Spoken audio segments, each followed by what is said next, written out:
Namun semangatnya takkan pernah pudar hingga Tuhan kan berikan jalan.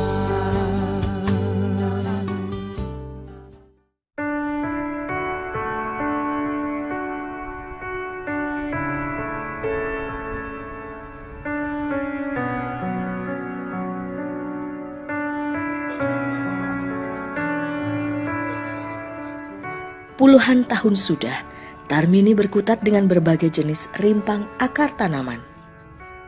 Membuat beberapa jenis racikan jamu untuk bertahan di tengah himpitan kemiskinan. Dahulu, cara inilah yang ia tempuh untuk mengantarkan kelima anaknya tumbuh besar dan membangun keluarga sendiri. Kini di usia yang tak lagi muda, ia kembali mencoba menggantungkan hidup pada berbagai tanaman berkhasiat ini. Berupaya sekuat tenaga menafkahi Mbok Pardiem sang ibu dan dua keponakannya yang masih kecil. Hidup bersama sang bunda memang menjadi pilihan Tarmini agar bisa mengabdikan diri, menjaga ibunya yang telah renta, serta merawat kedua keponakannya yang telah menjadi yatim. Sing belajari bakul jamu tiyang Nganjuk kos teng mriki. Dados niku bakul jamu niku tiyang pundi-pundi sami dados tunggal mendhet jamu tinggane bos jamu riyen. Dados sakniki pun pencar ndamel kiyambak-kiyambak. Bintang dan Hafid adalah keponakan Tarmini. Tak pernah sekalipun terbayang dalam benak mereka untuk hidup terpisah dengan orang tuanya. Namun inilah kenyataan yang harus mereka jalani. Setahun lalu sang ayah pergi menghadap sang ilahi. Dan demi nafkah mereka pula, ibunya sejak 6 bulan lalu memutuskan untuk mengadu nasib ke luar kota. Menitipkan kedua bocah belia ini kepada Tarmini dan Mbok Pardiem sang nenek. Buku nang Surabaya dadi pembantu kanggo nglagati aku karo adikku. Bapake Bintang niku meninggal 100 dina niku tiyang 3. Bapake kula, bapake Bintang niku maratuwane Syekh niku. Bapake Bintang niku. Awalnya keadaan ini menjadi beban dalam batin Bintang. Maklum, di usianya yang begitu belia, susah untuk menerima kenyataan seperti ini. Namun Bintang sadar jika jalan yang dipilih ibunya adalah keputusan terbaik untuk keluarganya. Hingga sebagai anak tertua, ia harus bisa menunjukkan contoh yang baik bagi Hafid sang adik. Juga mencoba semampunya untuk mengajarkan kemandirian dengan tak memberatkan kedua wanita yang telah berbaik hati merawat mereka.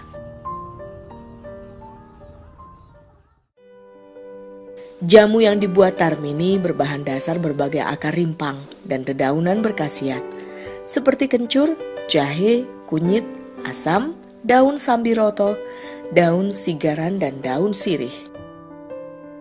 Ada pula jamu yang menggunakan tambahan tepung beras sebagai bahannya. Bahan dasar ini sebagian ia dapatkan dari warung yang ada di sekitaran rumah mereka. Sebagian lagi ia peroleh dari hasil tanaman yang mereka tanam di pekarangan rumah. Semua bahan jamu atau empon-empon ini lalu diparut untuk memudahkan mengambil sarinya. 13 botol, 15 botol, mboten mesti niku. Alat-alate jahe setengah kilo, kencur setengah kilo, kunir sak kilo, pahitan seprapat. Selain dibuat dari rempah, Tarmini juga membuat jamu dari dedaunan obat yaitu gepyokan. Biasanya jamu ini dipercaya untuk memperlancar air susu bagi wanita yang sedang menyusui. Cara membuatnya adalah dengan mencampurkan daun sigaran ini dengan potongan temulawak. Keduanya lalu ditumbuk hingga hancur dan tercampur rata. Pengolahan sendiri cukup menggunakan cara manual karena memang tak ada alat modern di sini. Tangan-tangan tua keriput Pardiemlah yang mengambil peranan untuk menghasilkan jamu yang kaya manfaat ini. Campuran daun sigaran dan temulawak yang sudah halus kemudian dicampurkan ke dalam air matang dan diaduk sejenak. Kemudian campuran jamu gepyokan pun disaring untuk memisahkan ampasnya.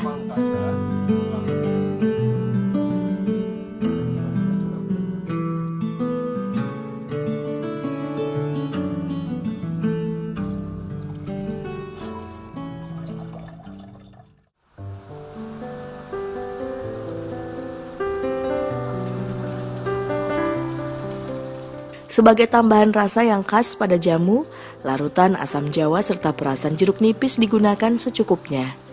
Tujuannya, supaya jamu mendapat rasa yang lebih segar dan tidak terlalu pahit.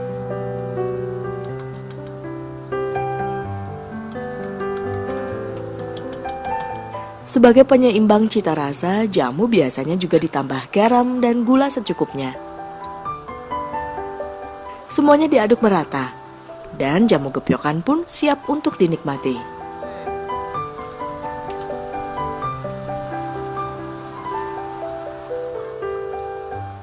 Tepung beras biasanya digunakan sebagai bahan campuran membuat jamu beras kencur dan jamu kunir asam.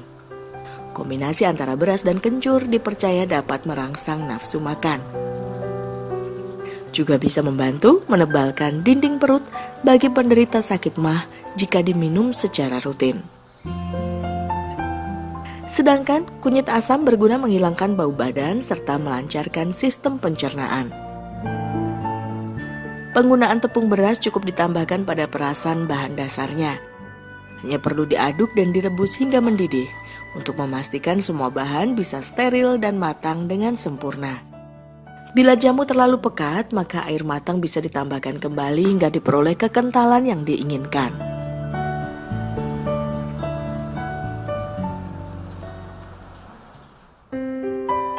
Selain menjual jamu, Tarmini juga menjual penganan tradisional yang dibuat dari gaplek yang dibusukkan atau sering disebut dengan gatot. Namun tak selalu ia bisa membuatnya, hanya bila ia memiliki keuntungan lebih ataupun bila ada pesanan dari pelanggannya. Cara membuat gatot terbilang sederhana, yaitu dengan mengukus gaplek yang sebelumnya telah ia rendam. Garam serta gula pun tak lupa Tarmini tambahkan sebagai penambah rasa. Lalu diaduk hingga semuanya tercampur rata.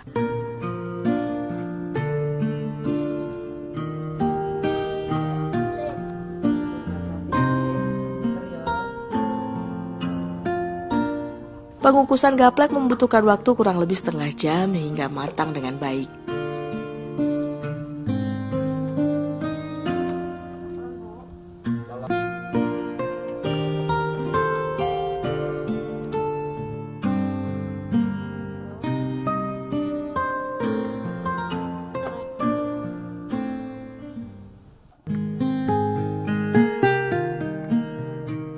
Gatot biasa dinikmati dengan parutan kelapa. Oleh karenanya Tarmini pun menyiapkan kemasan parutan kelapa secara terpisah untuk ditambahkan bila nanti dibeli pelanggannya. Nggih, cekap mboten cekap dicekap nih, sing penting kapitalis jamu pun kula sisihne. Turane niku damel ponakan kalih ibu, mengkene nyuwun napa ngoten. Masih diberikan modal serta diizinkan menjalankan kembali dagangannya ini sudah pasti amat disyukuri Tarmini. Setidaknya dari beberapa botol jamu racikannya ini tersimpan sebuah harap keluarganya bisa makan hari ini. Sebuah tanggung jawab di pundaknya ini harus bisa dipikul sekuat tenaga demi mengupayakan penghidupan yang lebih layak dari sekarang.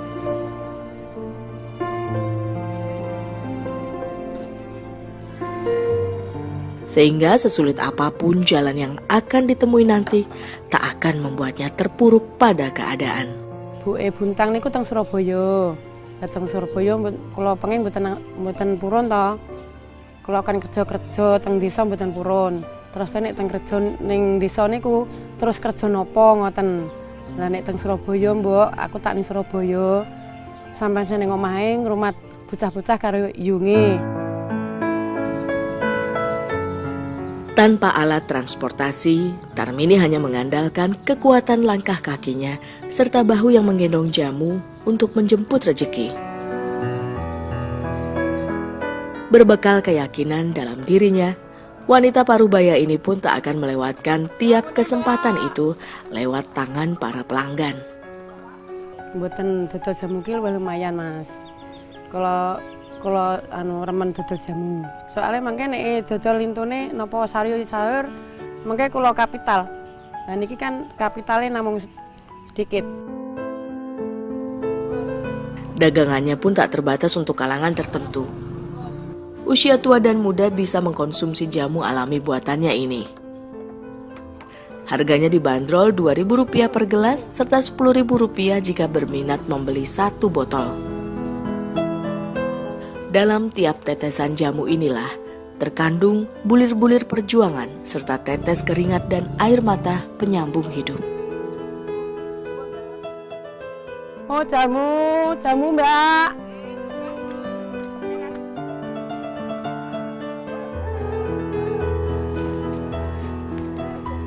Mboten, kula ikhlas lahir batin.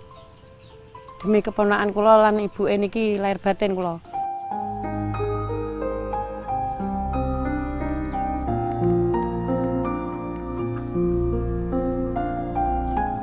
Lembaran rupiah inilah ganjaran manis yang Tuhan berikan atas segala upayanya hari ini.